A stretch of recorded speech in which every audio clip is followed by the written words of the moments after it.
Vendredi 19 février 2021, mesdames, messieurs, bonjour et bienvenue à ce journal. Le ministre de la Santé Benjamin Hunkpati était ce jeudi 18 février 2021 au centre de dépistage et d'isolement des malades de la COVID-19 à Alada. L'objectif principal est d'encourager le corps médical soignant suite aux cas graves enregistrés récemment. Seconde session de l'atelier bilan de la Société de gestion des déchets et de la salubrité du Grand Nokoué ce mercredi 17 février 2021. La séance a pour but d'évaluer les dispositifs mis en œuvre pour l'entretien des infrastructures publiques. Et puis le 19 février 1990 s'ouvrait au PLM Alédio de Cotonou la conférence des forces vives de la nation. 31 ans après cette date est encore dans la mémoire collective. Vous aurez dans cette édition un retour sur quelques moments forts de cette conférence. Voilà pour le sommaire.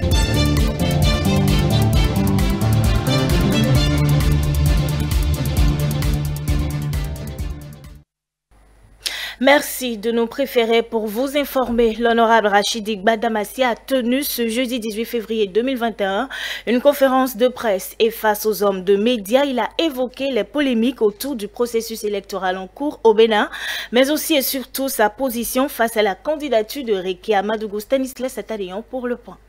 Rachidi Gbadamassi n'entend pas se taire face aux polémiques qui entourent le processus électoral au Bénin, notamment les déclarations qu'il qualifie de gravissimes d'une des candidates d'une franche partie de l'opposition.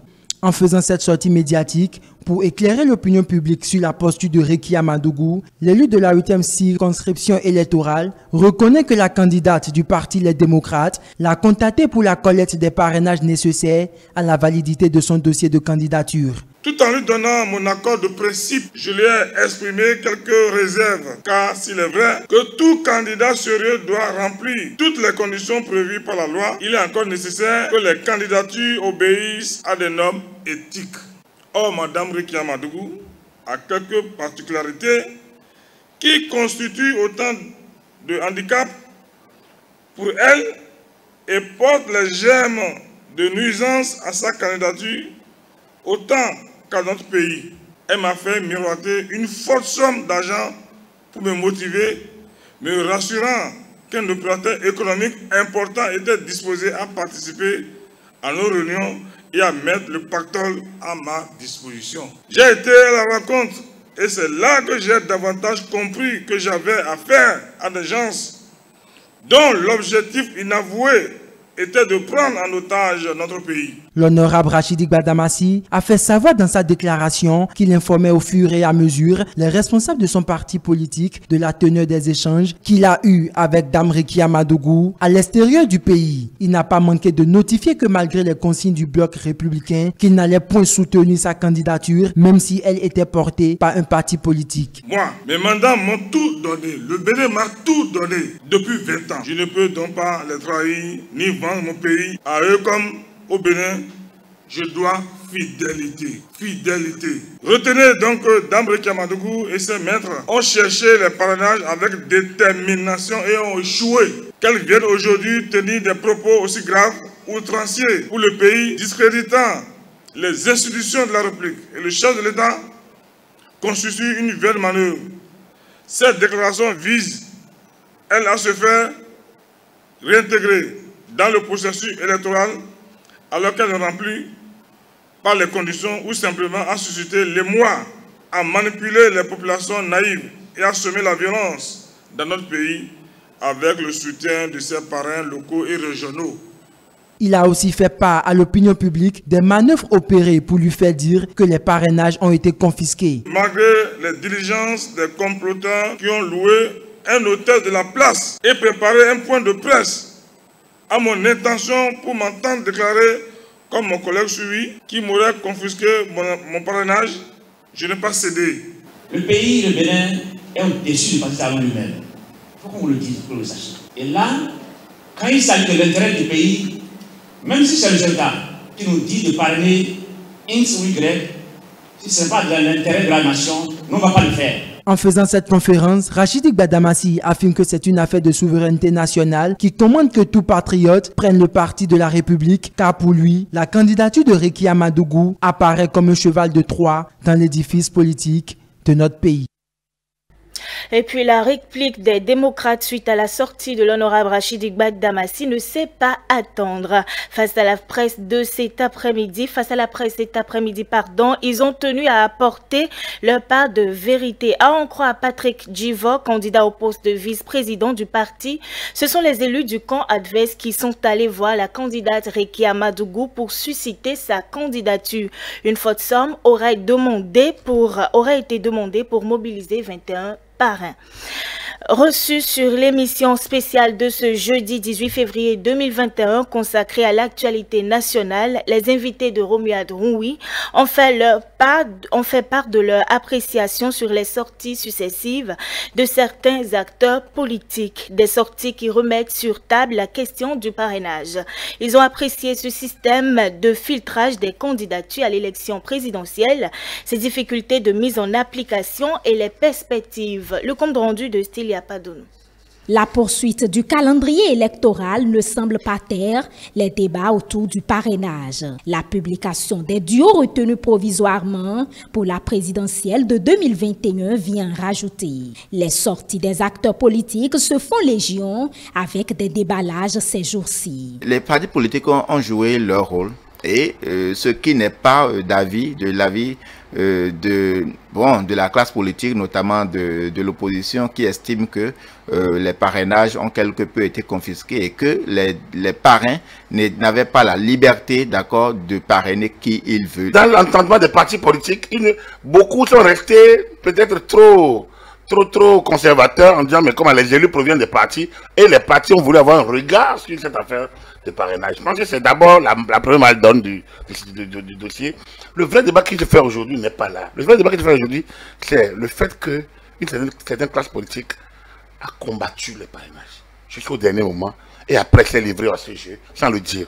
Si tout avait été aussi ouvert, si on avait su que tel demandait le parrainage, on n'en serait pas là où on est aujourd'hui. On ne doit pas négocier. Le parrainage ne peut pas se négocier. Ça devait, je dis, il y a eu une mauvaise foi de certains acteurs, notamment ceux de l'opposition. Les gens ont torpillé le principe. Quoi qu'on dise, le principe de parrainage a permis de régler beaucoup de détails. La corruption est partout. On a fait des concours tout récemment, ça a été annulé, malgré les anciennes annulations, malgré tout ce qu'on a dit, les concours ont été entachés tout récemment encore. Donc, il n'y a pas un système propre. Mais celui-ci a montré qu'il a pu résister aux épreuves, au moins de la corruption, à ce niveau-là. Et ça, c'est important. Nouvellement introduit dans le jeu électoral au Bénin, le parrainage est un acquis à parfaire, selon Agapit Napoléon Maforican et Julio Tometti. Le débat sur le parrainage va continuer même après les élections présidentielles, après qu'un président de la République soit installé. Parce que, en fait, c'est un chantier qu'il faut travailler à parfaire, à anoblir davantage. Parce que on le voit aujourd'hui, à l'épreuve, le parrainage a été d'une utilité à nul autre pareil. D'accord? Chacun est resté, si ce n'est pas que ces derniers déballages, nous n'avons pas entendu question d'argent, de sous, dans ci ou bien dans ça. Il faut revoir un peu le système. Moi, je ne suis pas partisan qu'on enlève. On a besoin de bémoliser un peu, de tamiser à un niveau donné. Et notre système de parrainage, à mon avis, n'est pas si mauvais, mais on peut regarder les failles et voir peut-être les dosages à mettre. Et donc à l'expérimentation, les insuffisances. Un mode opératoire peut-être pour à expérimenter lors des élections législatives. Le ministre de la Santé, Benjamin Hunkpati, a effectué une descente ce jeudi 18 février 2021 au centre de dépistage et d'isolement des malades de la COVID-19 à Alada. L'objectif principal est d'encourager le corps médical soignant suite aux cas graves enregistrés récemment. Céline Bovy et Edouard Capo. 52 patients hospitalisés, 35 cas graves placés sous respirateur et 3 cas de décès enregistrés récemment pour la COVID-19. Voilà autant de raisons qui justifient la visite du ministre de la Santé, Benjamin Hunkpati, au centre de dépistage et d'isolement d'Alada. Une visite qui s'inscrit également dans la galvanisation du moral de l'équipe soignante et de la sensibilisation de la population sur la recrudescence de la maladie. Le Bénin a fait l'option de faire le traitement présomptif, c'est-à-dire que lorsque vous avez le moindre petit signe, nous démarrons le traitement avant même que le résultat du test n'apparaisse. Les cas graves augmentent, mais pas seulement dans les cibles prévues, c'est-à-dire les patients qui sont porteurs de TAR. Nous avons aujourd'hui la population qui porte de TAR, qui porte de l'asthme, du diabète, de l'hypertension, de la drépanocytose et autres. Non, aujourd'hui, pas seulement les sujets âgés. Nous avons des sujets jeunes, tout jeunes, sans aucun facteur de risque, qui atterrissent à Alada et qui malheureusement décèdent. L'un des facteurs qui favorise ces décès, ces cas graves, c'est notamment la consultation tardive. Et cette consultation tardive, il faudrait que nous veillions à la limiter au maximum, à la réduire au maximum. Le personnel soignant du centre de dépistage et d'isolement d'Alada n'a pas manqué de souligner les acquis en matière d'instruments médicaux, des acquis qui favorisent une bonne prise en charge des patients. Avec le secours des spécialistes et tous les médecins, tout le personnel, on a pu calmer cette menace d'accouchement prématuré qu'on avait. Donc c'est vraiment une histoire qui vraiment nous fascine. C'est comme ça qu'on a beaucoup d'autres cas, beaucoup de femmes enceintes qui viennent et qu'on arrive à sauver. N'oublions pas aussi qu'ici, nous avons déjà fait des accouchements, on a fait de la césarienne pour des patients Covid. Et le bébé et l'enfant se portent très bien. Il nous était difficile de les emmener d'ici au CNHU pour bénéficier de leur dialyse. Donc on a soumis la requête qui a été validée. Le gouvernement nous a permis d'installer une unité de dialyse. Le ministre Benjamin Humpati a saisi l'occasion pour rappeler les gestes barrières qui limitent la propagation de la Covid-19 et en appelle à leur strict respect. Le respect strict des mesures barrières est vraiment le point sur lequel il faudra mettre l'accent pour que nous puissions arrêter la propagation de la Covid-19. Les 3 mesures phares, c'est-à-dire le lavage des mains à l'eau savon ou la désinfection des mains à la solution au gel hydroalcoolique, le port systématique de masques en tous les lieux publics et chaque fois que nécessaire, nous pouvons être ensemble ici à 3 ou à 5, pas dans un lieu public, dans une salle, mais nous devons obligatoirement porter le masque parce que nous ne savons pas le statut de celui qui est avec nous. Et enfin, le respect de la distance de sécurité sanitaire d'au moins 1 mètre entre les personnes. C'est fondamental. En ce qui concerne la polémique autour des masques mis sur le marché béninois, le ministre de la Santé rassure de leur efficacité. Il précise qu'ils ont été testés et approuvés par l'Agence nationale de sécurité des produits de santé. Et parlant toujours de cette visite du ministre de la Santé, quelques patients mis sous traitement ont bien voulu donner les impressions et leurs témoignages sur la prise en charge dans le centre de dépistage. On les écoute. J'ai été vraiment bien entretenu ici. Bon, l'accueil, pas de problème. Les docteurs, les infirmiers, ils sont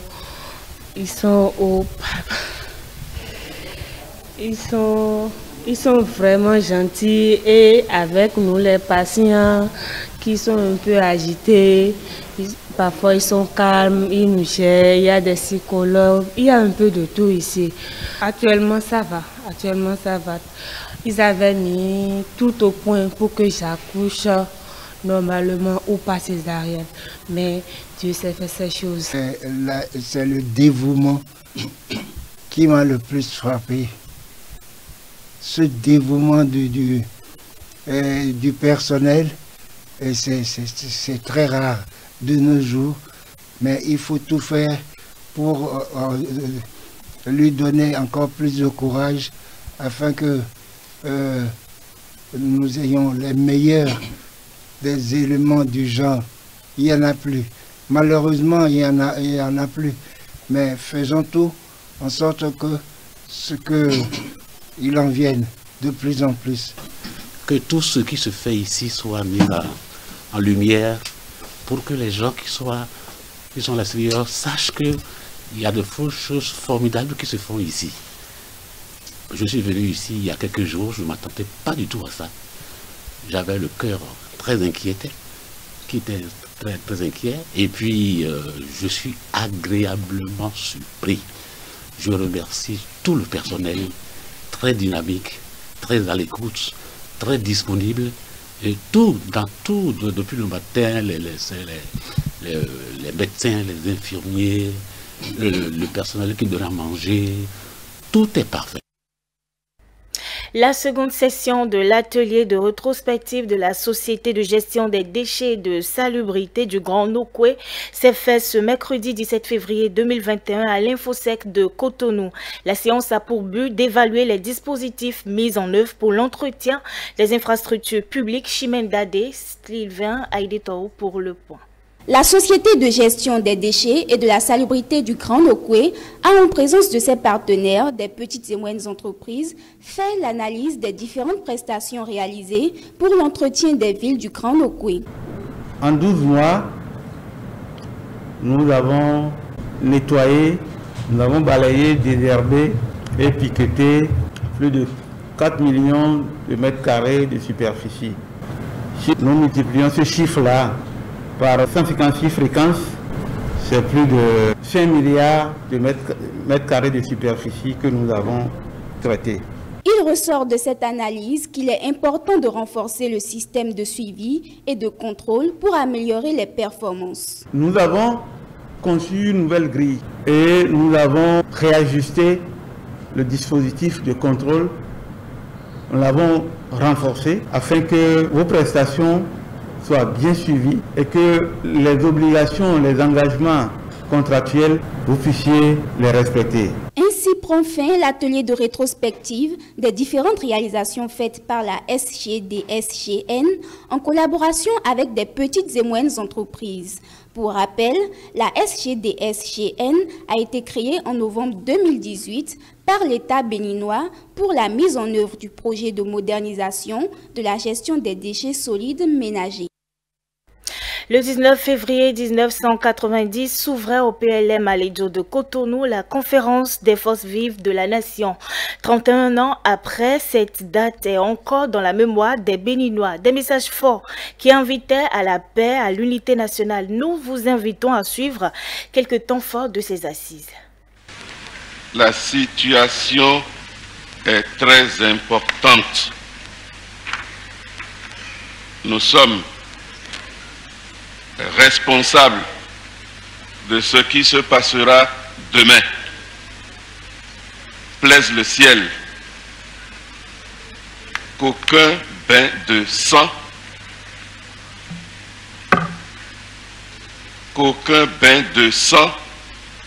ne nous éclabousse et ne nous emporte dans ces flots. Si nous voulons la stabilité, la paix dans ce pays, cette fois-ci, soyons sérieux. Soyons sérieux. Ne vous pressez pas. Si vous voulez fixer le délai de la transition, mais nous disons, sans adoption par référendum de la Constitution, sans élection présidentielle, sans élection législative, nous sommes toujours dans la transition. Je suis éclairé, j'attends une émission là, oui, la paix en cause. Je ne révolte encore. Si vous remettez la main en cause, demain, l'armée verra quelque chose. Je ne veux pas voir couler du sang dans ce pays. J'ai été chef d'État et personne ici ne peut le dire. Cette accusation est grave parce que je ne voulais pas parler. Mais avant de venir ici l'an dernier, on a écrit, on a publié partout. Et j'ai dû protester de son propre chef d'État que j'allais préparer avec Zissou un coup d'État, préparer des gens pour tuer le président Zissou, le président Kérékou. Kérékou est mon fils. Kérékou, j'ai des conseils à lui donner et Kérékou, je peux lui parler librement s'il me reçoit. Et je n'ai pas besoin ici de ça comme me taxe de vouloir préparer un coup d'État. Nous reviendrons à cet élément dans nos prochaines éditions. 40 jours de jeûne et prière qui s'annoncent par l'imposition de la cendre le mercredi saint à la paroisse Saint-Dominique Savio de Nima à Parakou. Les fidèles catholiques se sont livrés à ce rite de la cendre. Le film de la messe avec Isaac Adje, Boris Aïssou. Mercredi des cendres à la paroisse Saint-Dominique Savio de Nîmes. Nombreux sont ces fidèles catholiques à venir témoigner de leur humilité et de leur petitesse en tant que créatures pécheresses devant la grandeur infinie de Jésus-Christ. En 7 ans de pénitence de 40 jours et d'entraînement au combat spirituel qui s'annonce, les fidèles catholiques sont appelés au jeûne sincère, à la prière, au partage et surtout au pardon. Quand tu fais l'aumône, que ta main gauche ignore ce que fait ta main droite, afin que ton aumône reste dans le secret. Ton Père qui voit dans le secret te le rendra. Et quand vous priez, ne soyez pas comme les hypocrites. Ils aiment à se tenir debout dans les synagogues et au carrefour pour bien se montrer aux hommes quand ils prient. Ceux-là ont reçu leur récompense. Mais toi, quand tu pries, retire-toi dans ta pièce la plus retirée, ferme la porte et prie ton Père qui est présent dans le secret. Et quand vous jeûnez, ne prenez pas un air abattu comme les hypocrites. Ils prennent une mine défaite pour bien montrer aux hommes qu'ils jeûnent. Au cours de la célébration eucharistique de ce mercredi saint, il a été procédé au rite d'imposition de cendres. Les cendres signifient l'humilité dans laquelle nous reconnaissons notre péché. Ça nous rappelle que nous ne sommes rien. Nous sommes prévenus de la terre et nous repartirons dans la terre. Tant de jeûne et de prière, oui, mais quels doivent être les comportements à développer par chaque fidèle catholique? C'est un temps où nous sommes appelés à avoir un peu plus d'attention pour les pauvres, les laisser pour compte, les malades. Donc, tant de partage, tant d'aumône. Le deuxième point, c'est la prière.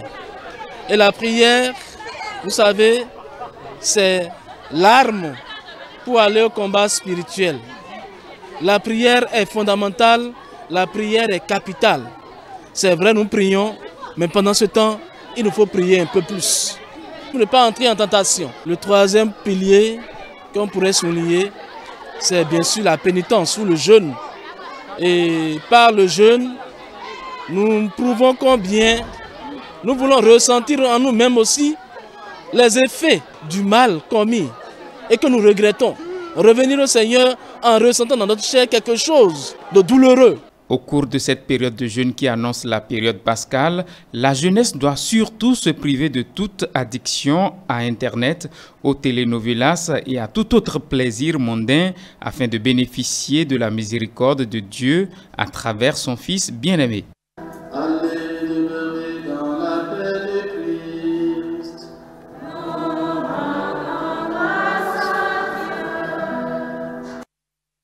La CNDDB, Coordination Nouveau Départ Diaspora Bénin, a lancé un cycle de téléconférences sur les bilans sectoriels du programme d'action du gouvernement. Comme premier intervenant de la série, le ministre Jean-Claude Oussou, il a planché dimanche dernier sur le thème « L'énergie électrique, vision du gouvernement béninois, perspective et bilan ». C'était l'occasion pour les Béninois de la diaspora de s'enquérir de l'état des lieux de l'énergie électrique au Bénin, 5 ans après l'avènement du régime du nouveau départ. L'énergie électrique au Bénin, disponibilité, autonomie, perspective. C'est autour de cette problématique que s'est tenue la visioconférence organisée dimanche dernier par la coordination Nouveau Départ Diaspora Bénin. Conformément à ses objectifs, la CNDDB France a placé cette rencontre sous le signe de la nécessité d'éclairer l'opinion sur les avancées du programme d'action du gouvernement du Nouveau Départ. Et pour commencer, il fallait planter le décor des échanges. Moins de 5 ans après le lancement de ce programme intitulé « Le Bénin est révélé », alors que le phénomène de délestage sauvage est déjà conjugué au passé, de nombreuses réformes, projets et activités ont été initiés et de toutes ces initiatives dérivent désormais des résultats tangibles et prometteurs.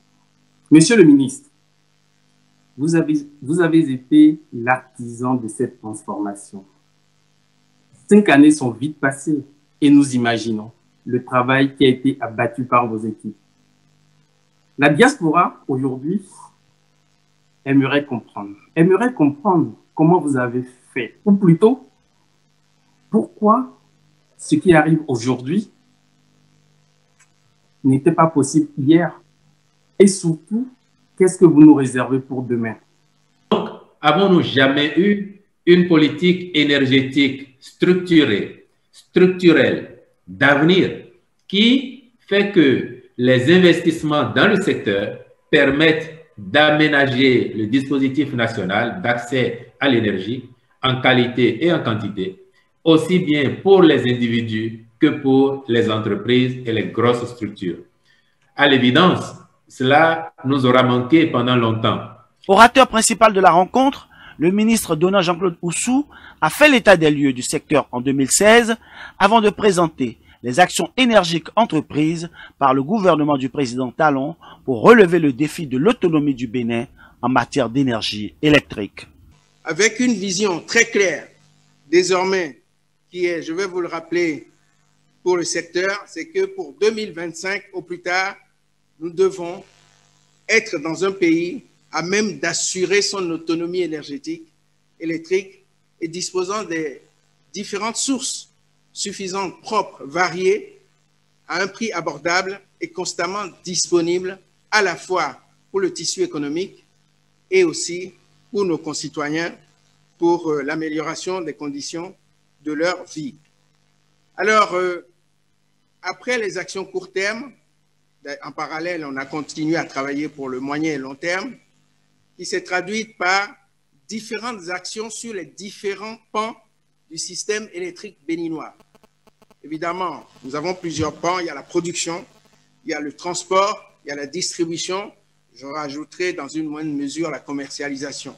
Au niveau transport, nous avons augmenté de près de 70%, je dis bien 70%, le nombre de kilomètres de lignes haute tension que nous avons dans notre pays. C'est-à-dire tout ce qu'on a pu obtenir en 56 ans, en l'espace de 4 ans, on a construit près de 70% supplémentaires. Les lourds investissements effectués dans le secteur permettent désormais au Bénin de répondre aux besoins du présent et même de se projeter dans le futur. Le cycle des conférences de la CNDDB se poursuit jusqu'au mois de mars prochain. C'était un compte rendu de Vianney Hassani de l'agence Melting Prod Paris. Et puis direction Chine. Le nouvel an chinois s'est revitalisé grâce à la renaissance des estampes, pièces servant à produire une empreinte. Un art de très grande valeur qui se développe dans toutes les régions chinoises. On suit le reportage de nos confrères de la CCTV. 我是佛山木板年画市级代表性传承人刘宗平，师承国家级大师冯秉堂。然后我呢，经常是在老铺，跟着师傅师母制作年画。一开始是因为感兴趣，然后过来面试嘛。面试的时候我来得早，我就看着师傅就一个人在那边画很久，外面就来来往往的人。 然后他在那边就很安静，就一笔一笔在那边画，然后我就觉得这种感觉和这种生活方式我还蛮喜欢的，所以我就想试一试。其实那种喜欢啊，它就是像我们就是下载一样的，10%、20%，随着你的时间、你的情感和你做这份手艺，慢慢它会熟练，你在这门手艺上会有自由、有快乐、有开心。 它是累加的。我觉得师傅他是一个很有责任感的人，首先是对他家族的一个责任。因为师傅他自己也知道，这是中国的一个非常重要的传统文化。如果他这一门这一支不做了，你就整个广东省就没有年画了。我觉得除了家庭的责任，他也有这种家国情怀的。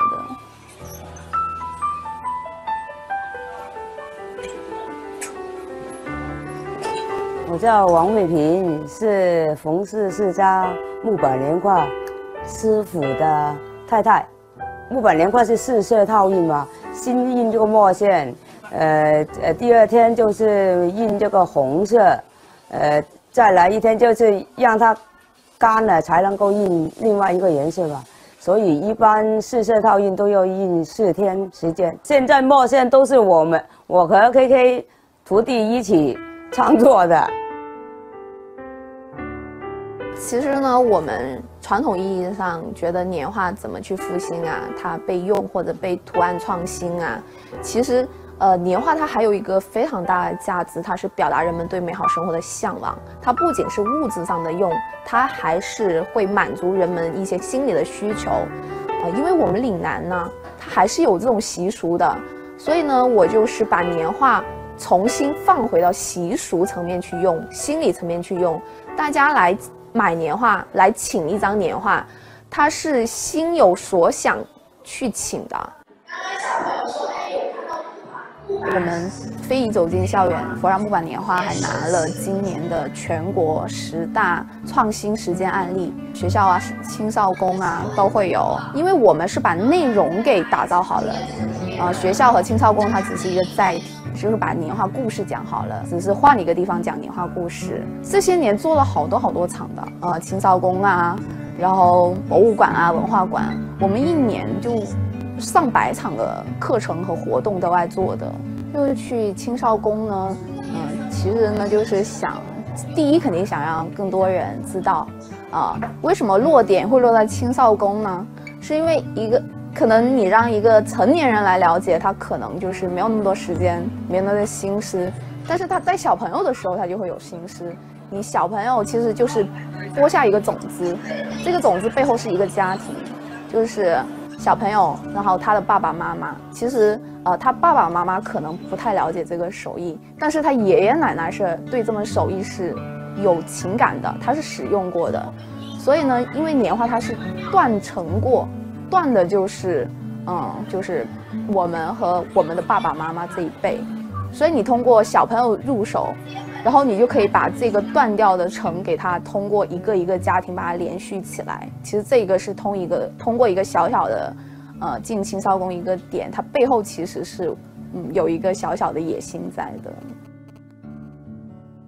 有个词叫传习成熟，就是你第1年贴，第2年贴，第3年贴，但凡你这些年发生了一些好事情，它都会把它归为在年画里。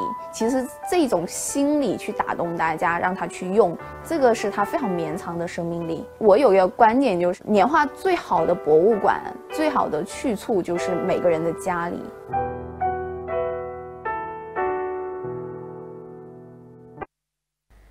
Mesdames, Messieurs, c'est tout pour le 13 de ce vendredi 19 février 2021. Merci de l'avoir suivi. Restez fidèles à tous nos programmes et retrouvez l'autre grande session de l'actualité à 19h30 avec Brunella Deossi.